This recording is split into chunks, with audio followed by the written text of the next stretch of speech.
You're reaching for the front door handle, late for work, keys jangling, mind miles away, and then a chill of certainty sweeps over you, whispering, "Wait." What if the last thing you felt in that moment was not fear, but a message? Tonight's true story begins exactly there. A quiet street, an ordinary home, and a single mother who trusted the nudge in her soul. Minutes later, the world outside erupted in chaos. Yet she and her little boy were safe inside, saved by a sign she almost ignored. It was more than intuition. It was one of those angel signs before tragedy, a gentle warning that arrived in time to rewrite fate. As you listen, let yourself wonder, what was the sign, and why did it choose her? Was it simple coincidence, or the soft footstep of a guardian angel? Feel the tension of the danger that crept so close. Breathe in the mystery of an unseen protector, and hold tight to the hope that something greater may be watching over every one of us. Some believe in coincidences, others believe in divine signs.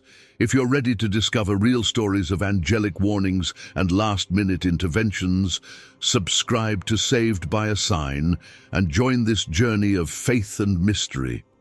The sky that afternoon carried a strange, washed-out blue, as if all the color had been pulled away and hidden someplace beyond the clouds.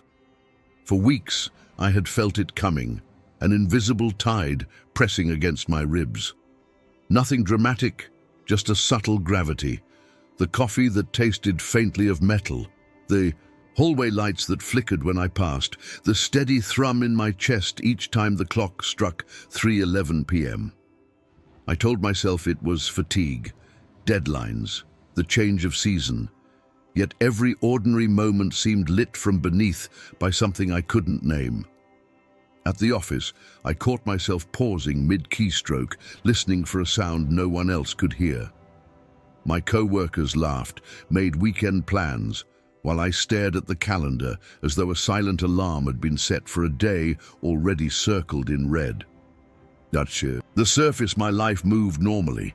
Emails, elevators, polite greetings, but inside, a whisper repeated the same uneasy question. Are you ready? Nights were worse. Sleep arrived like a stone dropped into water, sudden and deep, but the dreams surfaced bright as lightning. Always the same crossroads, a narrow road splitting under a low, swirling sky. I would stand there barefoot, feeling the grit of gravel under my feet, and a single word traveled on the wind. Turn. Not turn left or right, only turn, as if any change of course might save me. I woke each time with that word echoing in my ears, my heartbeat loud against the silence of 2 a.m. The sheets clung to my skin as though they too were trying to hold me in place. One Sunday, I found myself driving with no destination, just following the sweep of 2-lane roads past golden fields. The air smelled of wet earth after light rain. A soft static rose from the radio, and then a song I loved since childhood started to play. Halfway through the chorus, the signal cracked. A voice broke in, not part of any station I knew, whisper soft yet crisp. Go back. 2 words. Then silence. My hands tightened around the steering wheel. The fields outside bent beneath a sudden gust, wheat heads bowing like 1,000 silent witnesses. I pulled onto the shoulder, engine idling, pulse racing. Logic offered explanations, an overlap of frequencies, an error, but the deeper part of me logged the moment as proof. The signs were real. Days later, the scent appeared, cinnamon and old cedar, the exact fragrance of my grandmother's attic, where sunlight painted dust in midair. I was alone in the break room, reaching for tea, when that impossible perfume drifted past.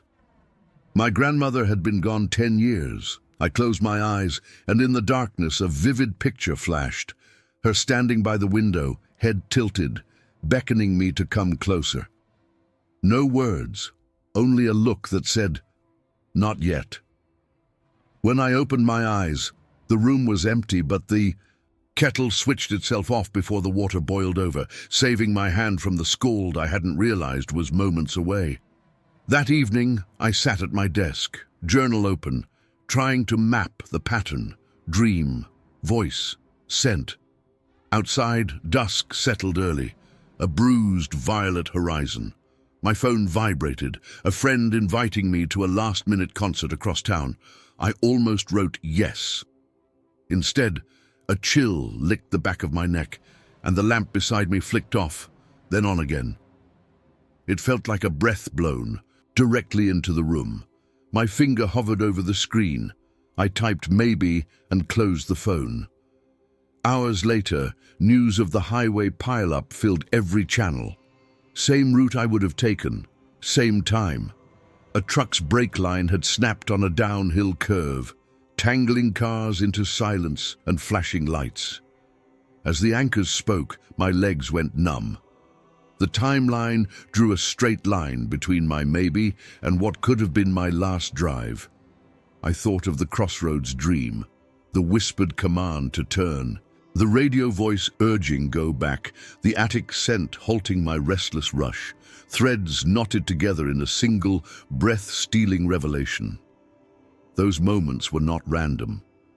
They were stitched into my days like hidden seams, guiding me away from the edge of something I was never meant to meet. In the quiet that followed, gratitude washed over me so fiercely, I pressed a hand to my chest to keep it from spilling out. Tears blurred the screen's harsh glow. I wasn't trembling from fear, but from wonder, like discovering a secret passage underneath the floorboards of my ordinary life.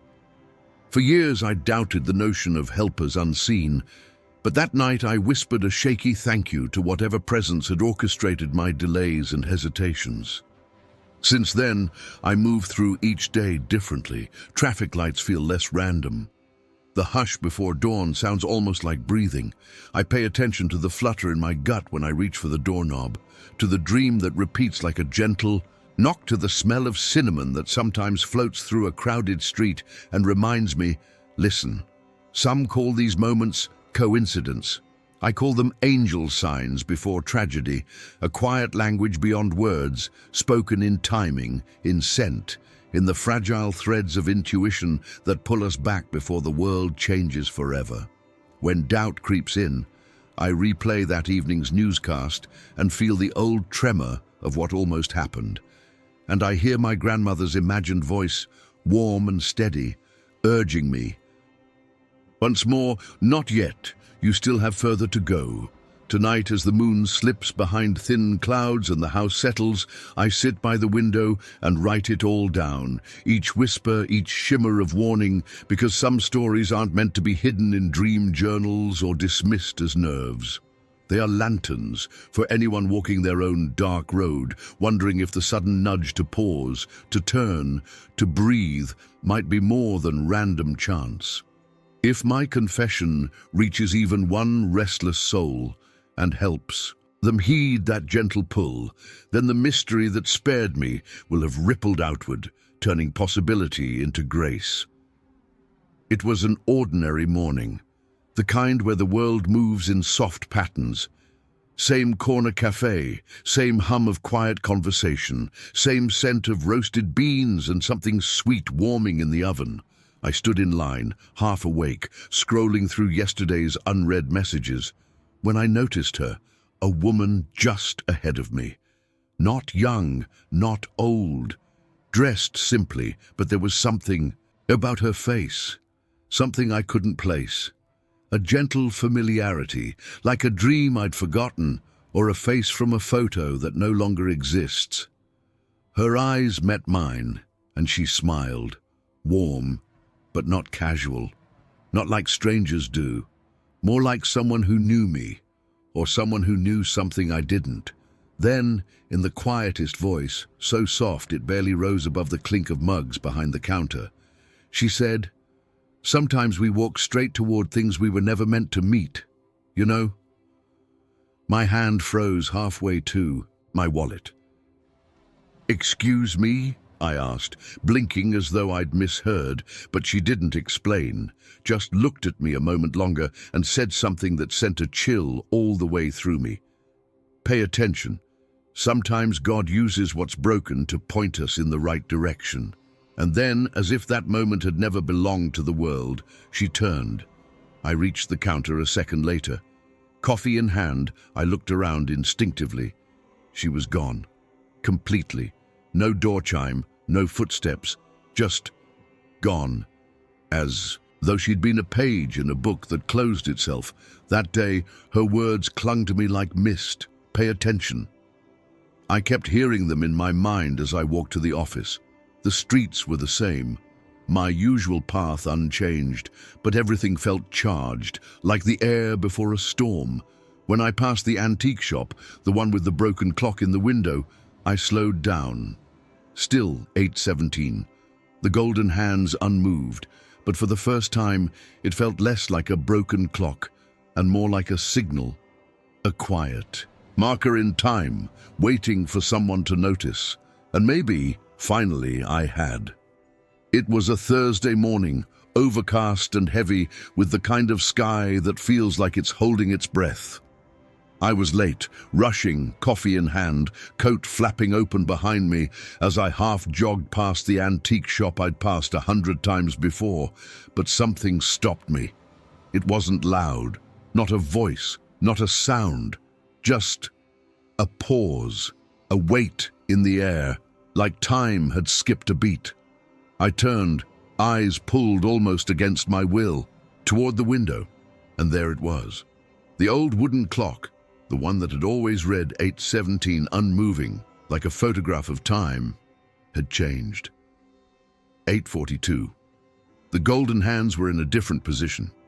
I blinked, leaned in. My breath caught, forming a small cloud on the glass.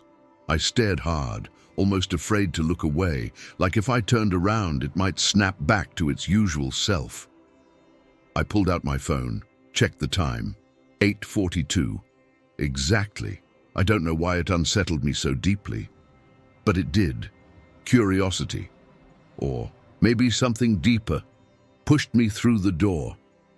The shop smelled like dust and old paper, warm wood and memories. The bell above the entrance jingled softly, and from behind the counter emerged the same elderly man I'd seen in glimpses through the glass for years. "Morning," I said, trying to keep my voice steady. "That clock in the window, has it always worked?" He looked at me, then at the window, then back at me. "That old thing," he said with a chuckle, "hasn't ticked in over 10 years.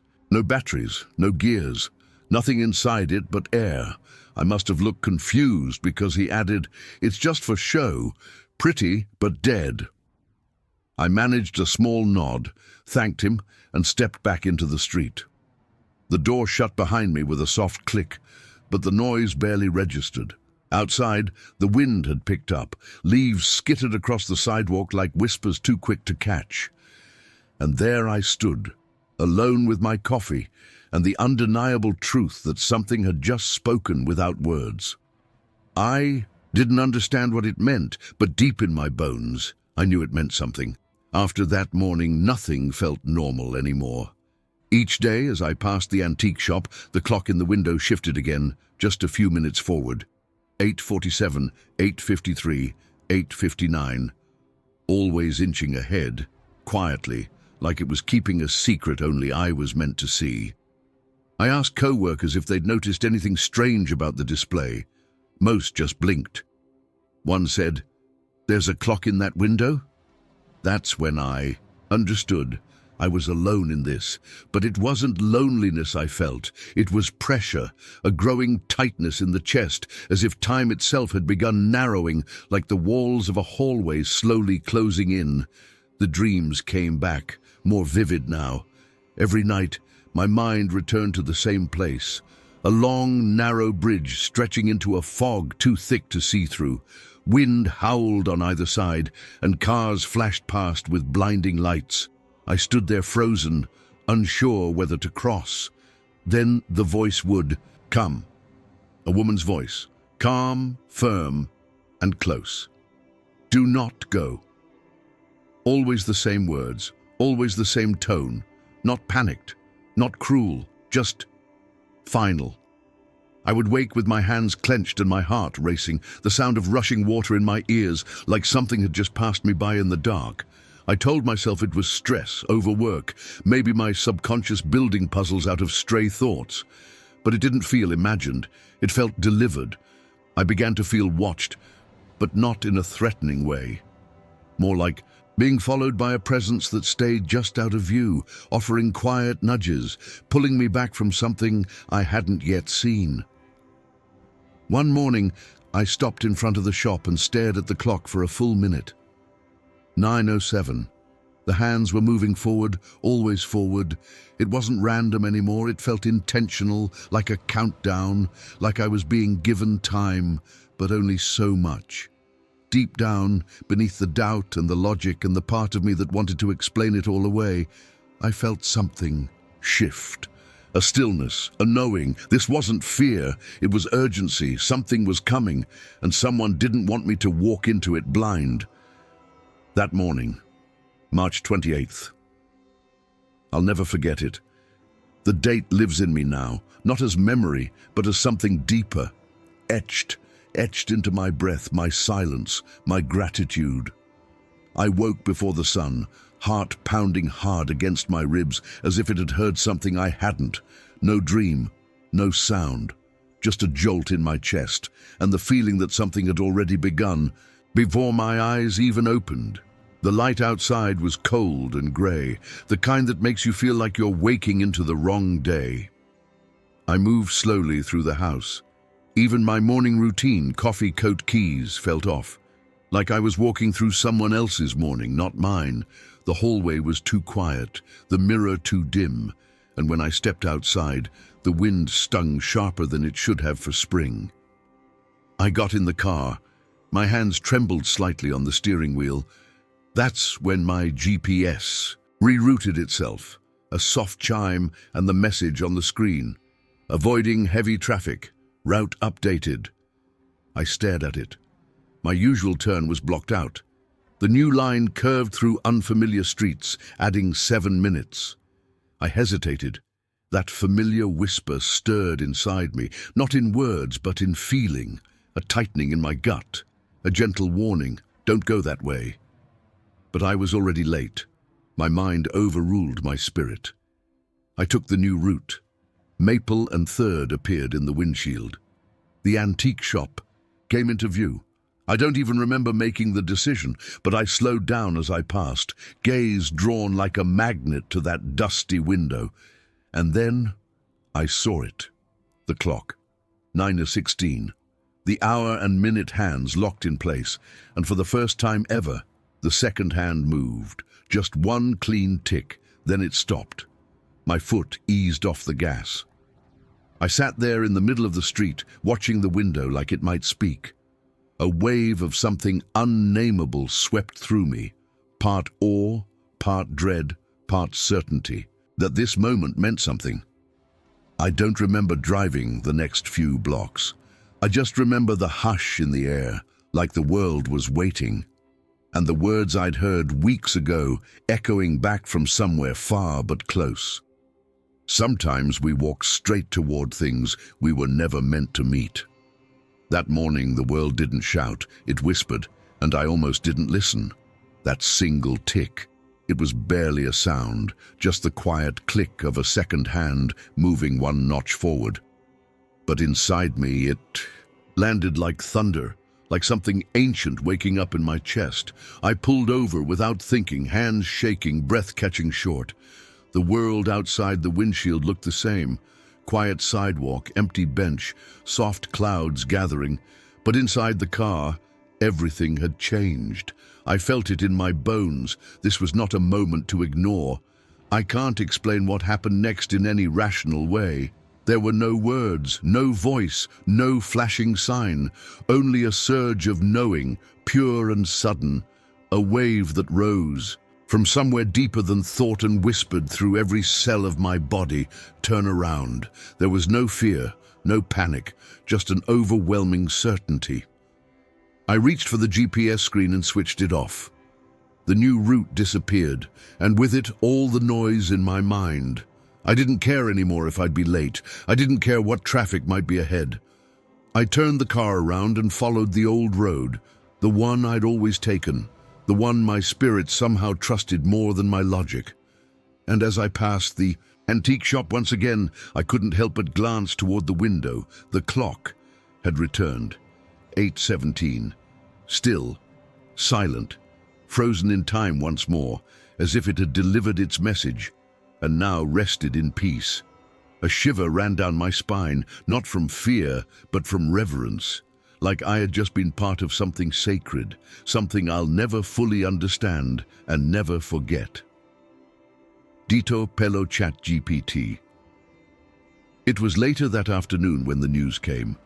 I was sitting at my desk, still unsettled by the morning, when a colleague called out from across the room. "Did you hear about the crash out on the East Detour near the bridge?" My breath caught. I turned toward the screen. A breaking headline glowed back at me. Multi-car collision, narrow bridge. A delivery truck had lost control. Several were hurt. One woman didn't survive. The details blurred in my vision, but then the time leapt out like it had been waiting for me. 9:18 a.m. I felt everything drain from my body, the weight of it, the nearness of it. That was my route. The detour I had almost followed. The one my GPS had begged me toward. The very bridge from my dreams, the one with the fog and the flashing lights. And then they confirmed it. The exact moment the first call was placed. 9:17. The time the clock in the antique shop had ticked, just once, and then stopped. I sat in my car after work, parked in silence, the world moving around me like it was on mute. I couldn't drive, couldn't think. I just sat there with trembling hands and tears spilling down my cheeks. It all came rushing back, the frozen clock at 8:17, the woman in the cafe with the two familiar eyes, the scent of cinnamon in an empty room, the dream voice that said, "Do not go." Piece by piece, it fit, not as logic, but as truth. I knew then, and I know still, this wasn't coincidence. It wasn't luck. It was divine. Something beyond me had seen what I couldn't, had reached across the veil to stop me, to guide me, to whisper, "Not this path." And I had listened, barely, imperfectly, but just enough. That day didn't end in tragedy for me, but only because something holy had moved time itself to pull me back. That night, I didn't turn on the TV. I didn't scroll through my phone. I didn't speak to anyone. I just sat by the window in stillness, a single candle burning beside me. Its flame danced quietly, casting soft golden shapes across the glass. Outside, the sky was ink blue, and for the first time in weeks, the wind felt calm. I closed my eyes and whispered a prayer, not dramatic, not rehearsed, just a fragile offering from a soul that had been spared. Thank you, not just for surviving, but for being seen, for being heard, for being loved enough by something greater to be warned. There's a kind of gratitude that doesn't come with fireworks or celebration. It comes with trembling hands and tear-wet cheeks. It lives quietly in the chest, like a seed you never planted, growing slowly every day after. The next morning, I walked past the antique shop again. The clock was still there, still silent, still resting at 8:17. It never moved again, but it didn't have to, because I no longer needed proof. I had already felt the truth. Something had intervened, something beyond sight, beyond explanation, and from that moment on, I began living differently. I listened when my chest tightened for no reason. I slowed down when the air felt thick. I followed the quiet nudges, the gut feelings, the dreams I used to dismiss. I stopped brushing off wonder in favor of logic, because sometimes faith doesn't shout, it whispers in the tick of a clock that shouldn't tick, in the voice of a stranger who disappears before you can ask her name, in a dream that won't let go. A sign. Just enough to change everything. It's been 2 years now. The seasons have changed twice, and so have I. The world outside looks the same, morning light on the kitchen floor, leaves rustling down quiet streets, laughter spilling from cafes. But something in me will never move through time the way it used to, because once you've been touched by something invisible, something that interrupts the ordinary with a whisper of the eternal, you don't go back. Not really. I live slower now, not in pace, but in presence. I stop at yellow lights. I feel the sky more deeply. I notice the rhythm of things, the way a breeze shifts just before a thought, the way silence feels different when something sacred is near. I started volunteering at a local shelter. I find myself drawn to people who carry invisible weight, like I once did. Sometimes I share this story, not as proof, not to convince, but to offer a quiet reminder. Not all angels come with wings. Sometimes they come as a woman you swear you've met before, or a scent that shouldn't be there, a dream that feels more real than the day that follows it, or a broken clock that ticks only once, and still somehow reaches your soul. I don't know what force moved through my life that morning. I don't know if it was a guardian angel, a divine whisper, or something far older than either of those names. But I know I was loved, protected, guided. And I know this: when your path is leading you somewhere you were never meant to go, heaven finds a way to speak, not in thunder but in a pause, in a gentle tug on the heart, in a second that ticks, then stops. And if you're listening, truly listening, that's enough. Enough to make you turn around. Enough to change the course of your life. Because sometimes faith doesn't arrive with answers. It arrives with silence, the kind that hums with something more. Have you ever felt it? That sudden knowing deep in your chest, like someone was warning you, even loving you, without saying a word. Have you ever walked away from something and only later realized how close you came to the edge? Do you believe it was just coincidence or something divine? Do you think angels are trying to guide us, even when we don't notice? I'm not here to explain it. That's not what this space is for. We're here to remember, to reflect, to listen, to create a quiet place for the stories that live in the space between faith and fear, between logic and love, because that's where most miracles happen. If this story touched your heart, don't let these signs go unnoticed. Subscribe to Saved by a Sign and stay with us to hear more real stories of faith, mystery, and the moments when life whispers, just in time. Thank you for staying until the end. But remember, there are stories that aren't just meant to be heard, they're meant to be felt. We'll see you in the next one, if you're still listening.